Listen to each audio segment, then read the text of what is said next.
नमस्कार, मैं रवीश कुमार। इतनी सुबह कभी वीडियो किया नहीं। पूरी रात चुनाव आयोग की प्रेस कॉन्फ्रेंस के बारे में सोचता रहा। हर बार खुद से लड़ता रहा हूं कि 100 सवाल हों, आशंकाएं हों, मगर भरोसा करने के अलावा कोई रास्ता नहीं। और यही तरीका भी है। भरोसा आंखें बंद कर नहीं किया जाता, लेकिन देखना पड़ता है, छूना पड़ता है, समझना पड़ता है, तब जाकर आप किसी चीज़ पे, किसी व्यक्ति पे भरोसा करते हैं। हम जिस संस्था पर इतना भरोसा करते हैं, उसके मुखिया की प्रेस कॉन्फ्रेंस ने हिला दिया।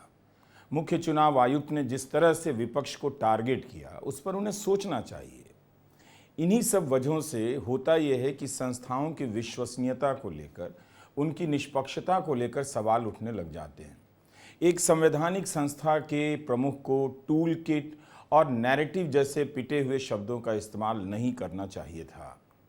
चुनाव की प्रक्रिया को लेकर कांग्रेस भी शिकायत कर रही थी और बीजेपी भी कर रही थी। फिर उन्होंने उन्हीं प्रसंगों को क्यों चुना जो विपक्ष ने उठाए थे?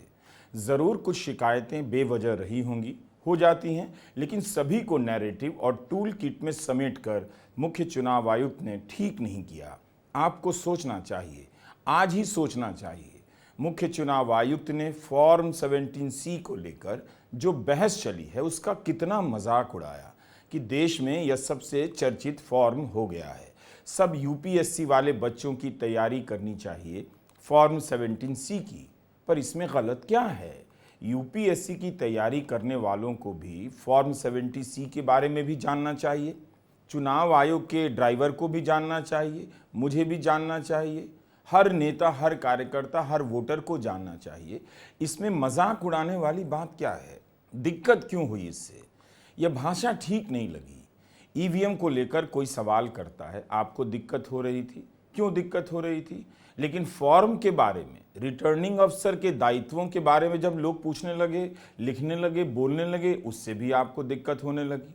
नाम ही ले लेते विपक्ष के नेताओं के, विपक्षी पार्टियों के नाम ले लेते। ये नैरेटिव और टूल किट जैसे शब्द कहां से आए? ये तो आपके शब्दकोश का हिस्सा नहीं है। क्या ये शब्द चुनाव आयोग जैसी संवैधानिक संस्था के हो सकते हैं? Tool kit, narrative. किसान आंदोलन में भी इस तरह की बकवास बातें की गई थी। अंत में निकला क्या? कानून वापस लेना पड़ा। आंदोलन करने वाले किसानों की मांग या उनकी बातें सही निकली। मुख्य चुनाव आयुक्त ने सिर्फ विपक्ष नहीं, फॉर्म 17C की बात उठाने वाले पत्रकारों और ईवीएम और काउंटिंग प्रोसेस पर वीडियो बनाने वाले समाज के अन्य लोगों पर भी तंज किया। शायरी बना दी। और किस तरह की शायरी थी? इतनी खराब शायरी। इस देश में हर गली मोहल्ले में इतने बेहतरीन शायर मिलते हैं। किसी से पूछ लेते कि अच्छी शायरी इस मौके के लिए क्या चाहिए। हर शेर का अपना एक मिजाज होता है। ट्रक पर लिखी गई शायरी के लेवल का शेर अगर चुनाव आयुक्त सुनाएंगे तो अच्छा नहीं लगेगा। चुनाव आयुक्त को जनता के संशयों को गंभीरता से लेना चाहिए, ना कि उनका मजाक बनाना चाहिए। इसलिए मुख्य चुनाव आयुक्त की प्रेस कॉन्फ्रेंस चिंता में डालती है। कई बातें ऐसी थीं जिन्हें कहने से उन्हें बचना चाहिए था, बच सकते थे। आप परीक्षा बोर्ड नहीं हैं, आप चुनाव आयोग हैं, और आप गर्व से बता रहे हैं कि आपने प्रेस कॉन्फ्रेंस नहीं की।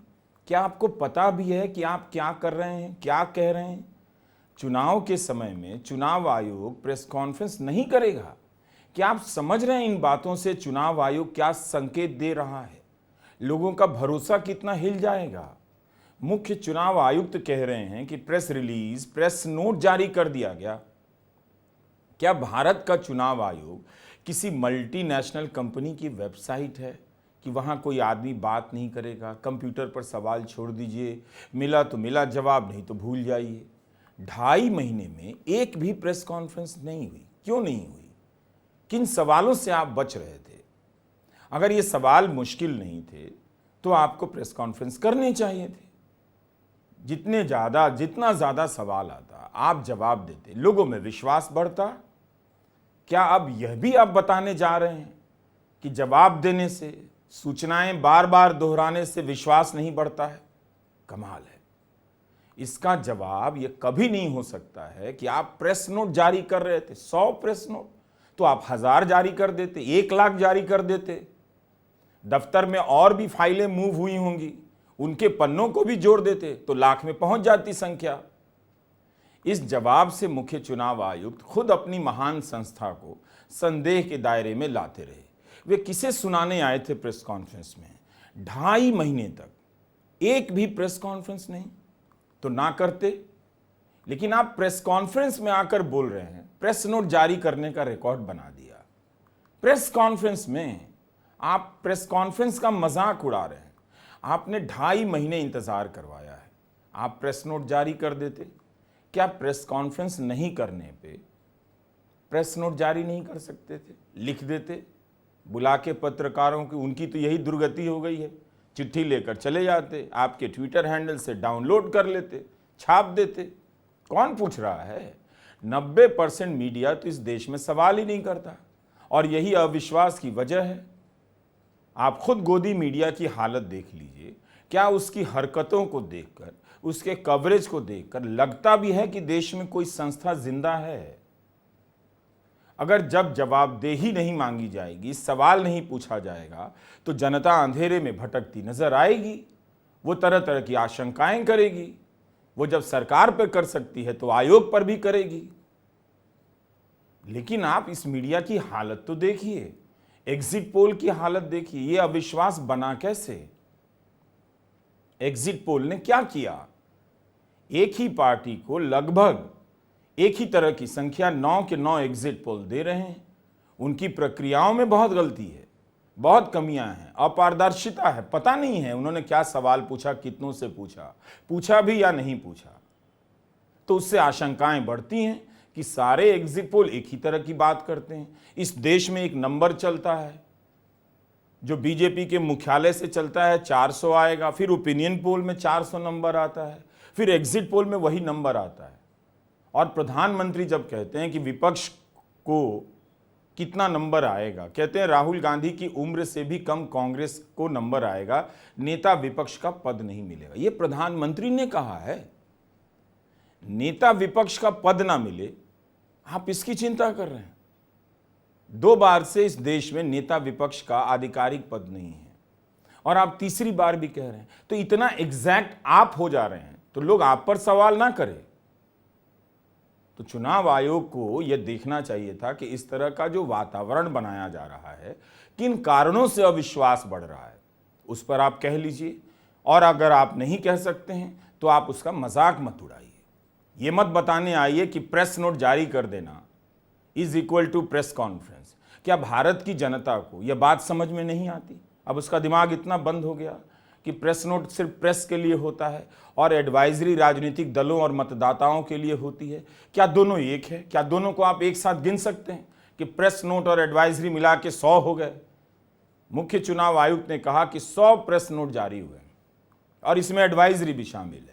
इसलिए पूरी रात मुख्य चुनाव आयुक्त की प्रेस कॉन्फ्रेंस के बारे में सोचता रहा, हम आ कहाँ गए हैं, किसके लिए हम आज इस मोड़ पर खड़े हैं, मिला क्या इस देश की जवानी को।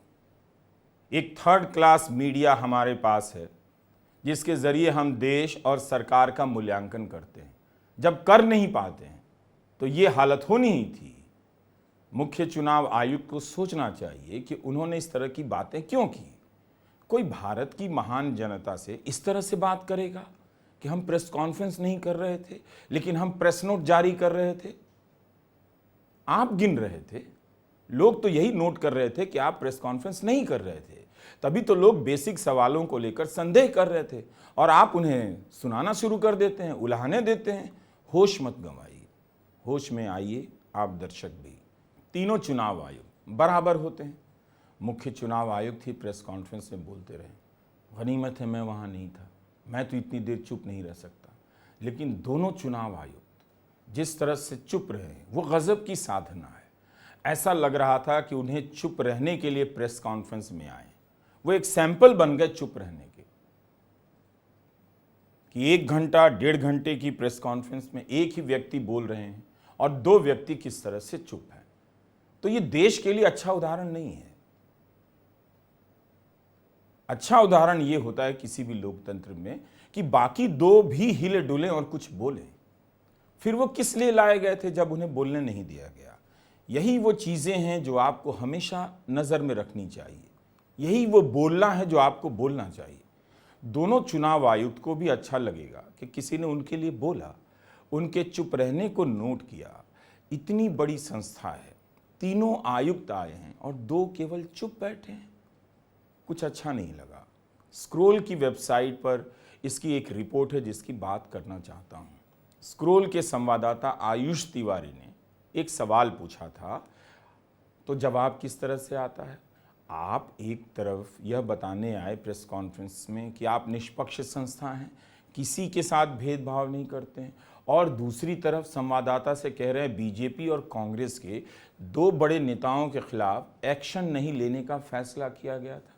क्या कांग्रेस और बीजेपी के दो टॉप लीडर के लिए अलग चुनाव आयोग है, अलग आचार संहिता है, अलग कानून है? क्या ये किसी कानून से ऊपर हैं? क्या कांग्रेस के राहुल गांधी, प्रियंका गांधी और बीजेपी के नरेंद्र मोदी और अमित शाह का अपराध एक समान था? क्या राहुल गांधी ने सांप्रदायिक बातें कही थी या नरेंद्र मोदी ने कही थी? जब आप दो नेताओं को छूट देंगे तो फिर आपकी निष्पक्षता पर सवाल क्यों नहीं होगा? आप दोनों के खिलाफ एक्शन क्यों नहीं ले सके? कहीं ऐसा तो नहीं कि प्रधानमंत्री मोदी के खिलाफ एक्शन नहीं ले सकते थे तो आपने राहुल गांधी और प्रियंका गांधी को बहाने की तरह इस्तेमाल किया? ऐसा कर आपने चुनाव आयोग की संस्था की प्रतिष्ठा बढ़ा दी या घटा दी? यह जनता को सोचना चाहिए और मुख्य चुनाव आयुक्त को भी सोचना चाहिए। अभी लोगों ने दिमाग का इस्तेमाल बंद नहीं किया है कि आप इतनी आसानी से कह दें कि हमने तय किया था कि हम दो पार्टियों के दो बड़े नेताओं के खिलाफ एक्शन नहीं लेंगे। चुनाव आयुक्त ने कहा कि आयोग ने सीधे मोदी को नोटिस नहीं भेजा क्योंकि सुप्रीम कोर्ट में याचिका दी गई थी कि चुनाव आयोग मोदी के खिलाफ एक्शन ले, और कोर्ट ने यह याचिका रद्द कर दी। ये तो एक और बहाना निकला। क्या मुख्य चुनाव आयुक्त को याद नहीं कि जब अरुण गोयल की चुनाव आयुक्त के पद पर नियुक्ति हुई तब सुप्रीम कोर्ट ने क्या कहा था? यही कहा था ना कि चुनाव आयुक्त ऐसा हो जो प्रधानमंत्री का यस मैन ना हो, हाँ में हाँ मिलाने वाला ना हो, उनसे ना डरे, जरूरत पड़े तो वो प्रधानमंत्री की जांच कर सके। क्या मुख्य चुनाव आयुक्त इस बात को भूल गए? क्या उन्हें जरा भी इस बात की चिंता नहीं थी कि यह बात देश में किसी को याद आ सकती है, कोई देश को याद दिला सकता है? इसका तो यही मकसद था कि चुनाव आयोग हर तरह के पक्षपात और भय से ऊपर हो। जो सुप्रीम कोर्ट ने कहा कि चुनाव आयुक्त प्रधानमंत्री का यसमैन नहीं होना चाहिए, लेकिन मुख्य चुनाव आयुक्त तो अजीब दलील देने लगे, कोर्ट की याचिका का सहारा ले रहे हैं। कभी कहते हैं हमने फैसला किया था। क्या कोर्ट की याचिका में यह भी कहा गया था कि आप प्रधानमंत्री और अमित शाह के खिलाफ एक्शन ना लें और साथ साथ राहुल गांधी और प्रियंका गांधी के खिलाफ भी एक्शन ना लें? इसलिए मुख्य चुनाव आयुक्त की प्रेस कॉन्फ्रेंस ने बेचैन कर दिया, जबकि 14 मई को सुप्रीम कोर्ट ने एक याचिकाकर्ता से यह कहा था कि आप चुनाव आयोग के पास जाइए। पूरे चुनाव में प्रधानमंत्री मोदी के भाषण में सांप्रदायिक तेवर छाए रहे, धार्मिक नारे लगते रहे। बीजेपी के कई नेताओं ने इस तरह के भाषण दिए। इसलिए मुख्य चुनाव आयुक्त की प्रेस कॉन्फ्रेंस डराने वाली है, चिंता में डालती है, अविश्वास को बढ़ावा देती है। उन्हें सोचना चाहिए कि हर मतदाता उनकी संस्था को और उन्हें सबसे ऊपर समझता है।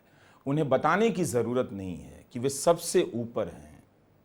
चुनाव आयोग को हमेशा याद रखना चाहिए कि तमाम दबावों के बाद भी उसे सभी प्रकार के संदेहों से ऊपर नजर आना चाहिए। ये उसका काम है, ये लोगों का काम नहीं है कि केवल भरोसा करें।